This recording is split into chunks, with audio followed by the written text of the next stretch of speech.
का वीडियो हम एक फ्लैशबैक से शुरू करते हैं।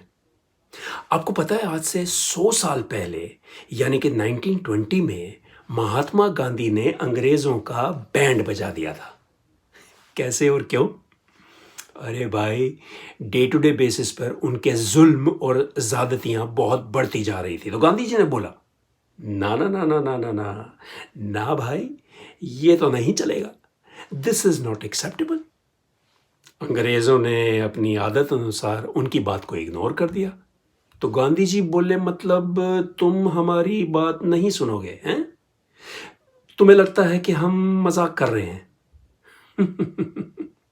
तो ठीक है, आज से हम अपना असहयोग आंदोलन यानी कि नॉन कोऑपरेशन मूवमेंट शुरू कर रहे हैं। तो भाई साहब, एग्जैक्ट डेट थी 1 अगस्त 1920 और उस दिन यह पीसफुल आंदोलन शुरू हुआ और तकरीबन 1.5 साल तक चला। अच्छा, इस आंदोलन के दौरान स्टूडेंट्स ने सरकारी स्कूलों और कॉलेजों में जाना छोड़ दिया। वकीलों ने अदालतों में जाने से मना कर दिया और बहुत सारे शहरों और कस्बों में वर्कर्स ने हड़ताल कर दी। सरकारी फिगर्स के हिसाब से 1921 में 396 हड़तालें हुई, जिनमें 6 लाख से ज्यादा वर्कर्स शामिल हुए और इससे 70 लाख वर्किंग डेज का नुकसान हुआ। यह आंदोलन इतना इफेक्टिव हुआ कि अंग्रेजों के राज की नींव हिल गई। भाई साहब, 1857 के स्वतंत्रता संग्राम के बाद पहली बार अंग्रेज कुछ इतने बड़े स्केल पर झेल रहे थे। गोरों ने सही मायनों में महसूस किया कि never under estimate the power of people. Never underestimate the power of people. It can easily destroy the people in power. तो भैया, 1920 के फ्लैशबैक से फास्ट फॉरवर्ड करते हैं हम अपने आज में, 2020 में। पूरे 100 सालों बाद आज एक और आंदोलन चल रहा है, जिसकी शुरुआत हुई सिंघू बॉर्डर पर, किसान आंदोलन। अच्छा, शुरू के कुछ दिनों में तो समझ नहीं आ रहा था कि ये क्या हो रहा है और गवर्नमेंट और मीडिया समेत काफ़ी लोगों को इस बात का पूरा पूरा विश्वास था कि ये जो भी है, इसको भी जेएनयू के स्टूडेंट्स या फिर शाहीन बाग के आंदोलन की तरह कंट्रोल और ख़त्म कर दिया जाएगा। यहाँ पर ना मेरा भी एक छोटा सा कन्फेशन है। मुझे भी लगता था कि ज़्यादा से ज़्यादा ये हफ्ते 10 दिन की कहानी होने वाली है और उसके बाद सब बैक टू नॉर्मल हो जाएगा।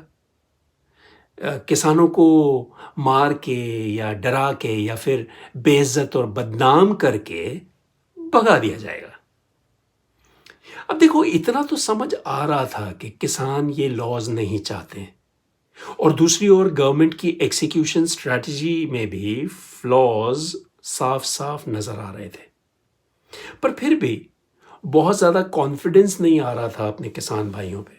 क्वेश्चंस भी थे दिमाग में कि पता नहीं ये किसान क्या करेंगे या फिर कुछ कर भी पाएंगे। और वैसे भी आंदोलन से बाहर बैठकर आंदोलन कर्मियों के पैशन का अंदाजा लगाना मुश्किल था। पर फिर कुछ हुआ जिसने मुझे हिला दिया।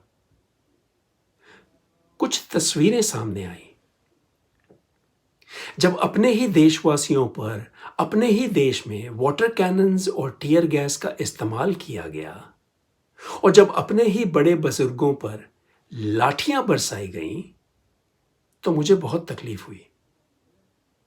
दिल्ली के बाहर ही सबको रोक दिया गया और लॉ एंड ऑर्डर के नाम पर खुलेआम गुंडागर्दी हुई। बहुत गुस्सा भी आया और बहुत दुख भी हुआ। और यहां सोच थोड़ी बदल गई। सोच जो अब तक ये थी कि पता नहीं किसान कुछ कर भी पाएंगे या नहीं, अब सोच ये बन गई कि भाई कुछ भी हो जाए, जवाब तो देना बनता है। और जवाब दिया। किसानों ने जवाब दिया और जिस समझदारी और मैच्योरिटी के साथ जवाब दिया, पूरे देश में तो क्या बल्कि विदेशों में अपने लिए सपोर्ट अर्जित किया। किसानों ने इंप्रेस किया। जो प्रदर्शन किया गया है किसानों द्वारा, स्पेशली इन दिस लास्ट 20 दिनों में, ये ना सिर्फ काबिले तारीफ है, पर इसने हम जैसे लोगों को भी सपोर्ट करने के लिए तैयार कर दिया है। हम जैसे लोग जो किसान भी नहीं हैं और इंडिया में भी नहीं हैं। हमें आज क्या दिख रहा है? उम्र, जेंडर, रिलीजन और इतनी जियोग्राफिकल डाइवर्सिटी होने के बावजूद हर एक प्रोटेस्ट साइट पर एक यूनिटी दिखाई दे रही है। इतनी ठंड और सर्दी के मौसम में भी गर्माहट भरा जोश दिखाई दे रहा है। ना सिर्फ किसान संगठन, पर और भी छोटे बड़े ऑर्गेनाइजेशंस या इंडिविजुअल्स हैं जो अपना समय, सर्विसेज या पैसा दे रहे हैं इस आंदोलन में। वो सब कंधे से कंधा मिलाकर दिन रात काम करते दिख रहे हैं। खालसा एड जैसी और बहुत सारी छोटी बड़ी चैरिटेबल ऑर्गेनाइजेशंस और उनके वॉलंटियर्स जो डायरेक्टली या इनडायरेक्टली ग्राउंड जीरो पर इन्वॉल्व हैं, पूरी तरह से सेवा में लीन दिखाई दे रहे हैं। कुछ बातें और भी हैं जिन्होंने दिल जीत लिया है। दिल जीतने तो दिल जीता ही, पर उसके साथ साथ जो स्टैंड आउट हेडलाइंस थीं उनका तो जवाब ही नहीं था। जैसे कि शुरुआती दौर की किसान और गवर्नमेंट की मीटिंग्स में किसानों ने अपना खुद का खाना खाया। किसान संगठनों ने बागडोर अपने हाथों में संभालते हुए सिंघू बॉर्डर पर एक परमानेंट स्टेज बनाया और अपने डे टू डे रिस्पॉन्सेस को स्ट्रेटेजिकली सेंट्रलाइज किया। काफी सारे पंजाबी कलाकार इस आंदोलन के साथ जुड़े और गोदी मीडिया की एंट्री ग्राउंड जीरो पर ऑलमोस्ट बैन कर दी गई। डिजिटल मीडिया की स्ट्रैटेजी को इनिशिएट किया गया।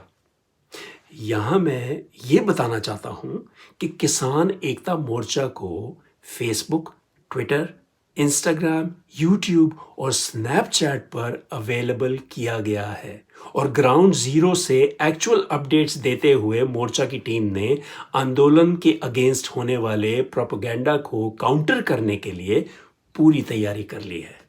अगर आपने अभी तक किसान एकता मोर्चा को फॉलो नहीं किया तो प्लीज फॉलो कर लीजिए और उनकी आवाज में अपनी आवाज मिलाइए। And last but not the least, किसानों ने अपना खुद का न्यूज़पेपर ट्रॉली टाइम्स शुरू किया। यह इस देश के बिके हुए सो कॉल्ड जर्नलिज्म और भक्ति में लीन नेशनल मीडिया के मुंह पर एक करारा तमाचा है। ट्रॉली टाइम्स फिलहाल पंजाबी और हिंदी में प्रकाशित हो रहा है और जल्द ही इसका इंग्लिश में ऑनलाइन वर्जन भी शुरू हो जाएगा। 50 से ज्यादा लोगों की टीम है जो इस पर काम कर रही है। किसानों ने वाकई इंप्रेस कर दिया। अब यह लड़ाई असली है, ऑर्गेनिक है और बहुत बड़ी संभावना है कि यह लंबी चलने वाली है। आज 21 दिसंबर को मैं जब यह वीडियो रिकॉर्ड कर रहा हूं, मैं ये बताना चाहता हूं कि इस आंदोलन में एक गजब का पोटेंशियल दिखाई दे रहा है।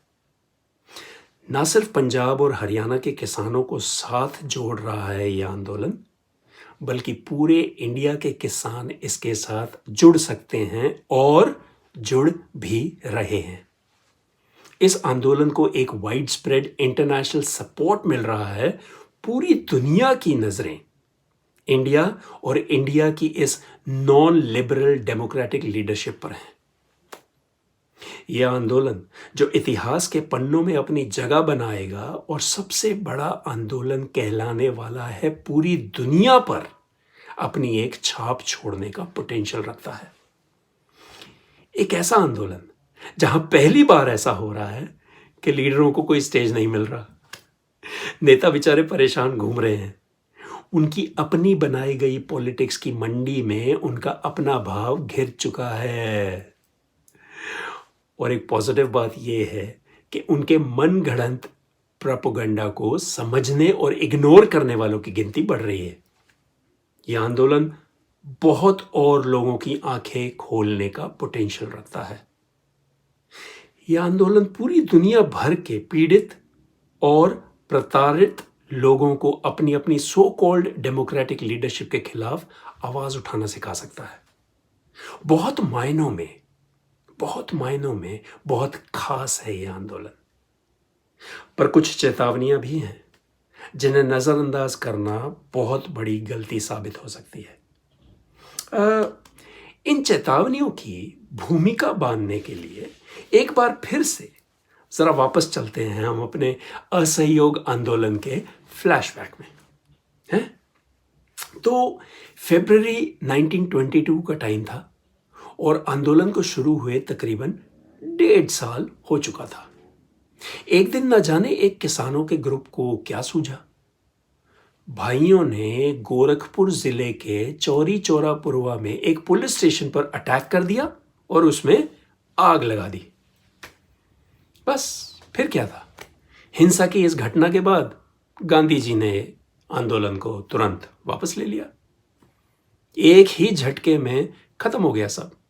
1.5 साल की मेहनत सब खत्म और नाकाम हो गई।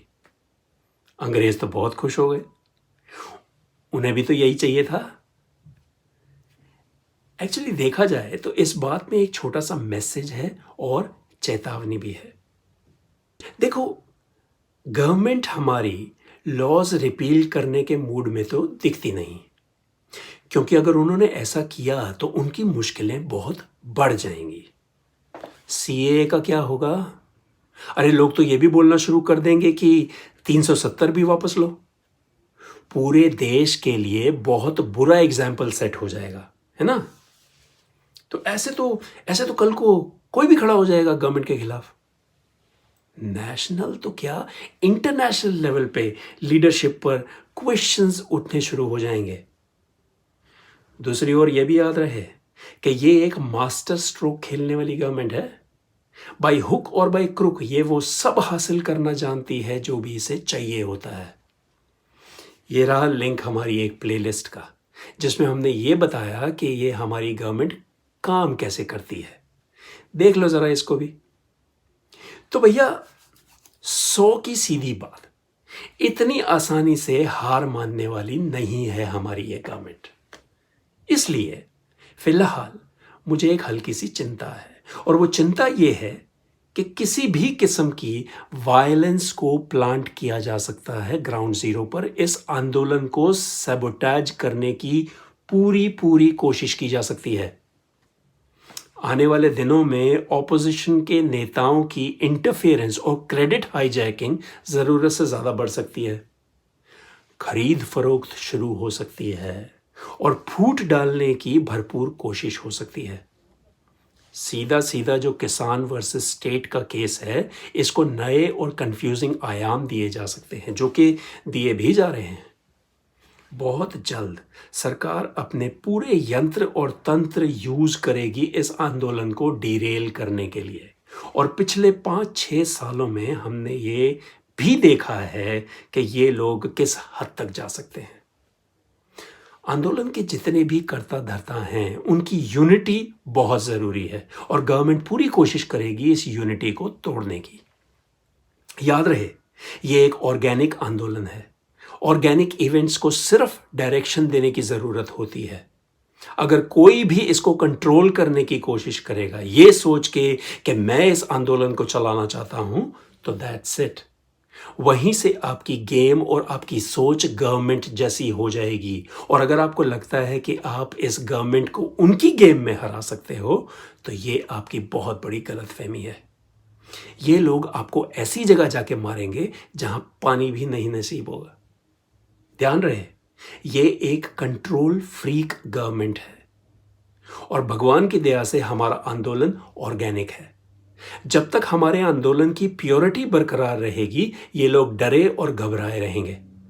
इनके कंट्रोल पर हमारा ऑर्गेनिक अटैक होने दो और बहुत जल्द पूरी दुनिया को पता चल जाएगा कि इनकी मॉरल और एथिकल औकात 2 पैसे की भी नहीं है। अगर इस आंदोलन को मैनेज करने वाले किसी भी सीनियर का मैं सर्वोपरि हो गया, अगर किसी ने भी कोशिश की कि मैं इस आंदोलन की आड़ में मैं अपनी रोटियां भी सेक लूं और लगे हाथ अपने इलेक्शन की भी तैयारी कर लूं, तो ईगोज और एम्बिशंस का क्लैश होना लाजमी है। एक क्रैक, इस गवर्नमेंट को सिर्फ एक क्रैक चाहिए आपको खत्म करने के लिए। और अगर ये आंदोलन नाकाम हुआ तो अगले 4 सालों में ये गवर्नमेंट आपका जीना हराम कर देगी। ऐसे ऐसे केस लगाकर आपको अंदर डालेंगे कि बाहर निकलना सिर्फ एक सपना बनकर रह जाएगा। आई एम सॉरी, हो सकता है मेरी बात सुनने में थोड़ी रूड लगे, पर इस आंदोलन की यूनिटी की जिम्मेदारी आंदोलन के सीनियर्स को लेनी पड़ेगी। और यूनिटी तभी रहेगी अगर किसान और किसानों का इंटरेस्ट टॉप पर होगा। अगर किसी का मैं टॉप पर आने की कोशिश करेगा तो ये हमारे आंदोलन के अंत की शुरुआत होगी। और ये जो शुरुआती सक्सेस और सपोर्ट आपको मिल रहा है उसे अपने सर पर सवार ना होने दें।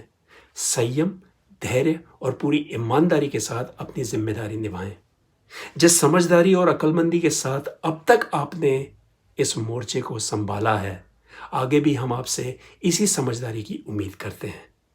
मुझ जैसे बहुत सारे लोगों का पूरा सपोर्ट आपके साथ है और हमारी बस यही उम्मीद और अरदास है कि सब ठीक ठाक रहे और जल्द ही इस मुद्दे का रेजोल्यूशन हो जाए।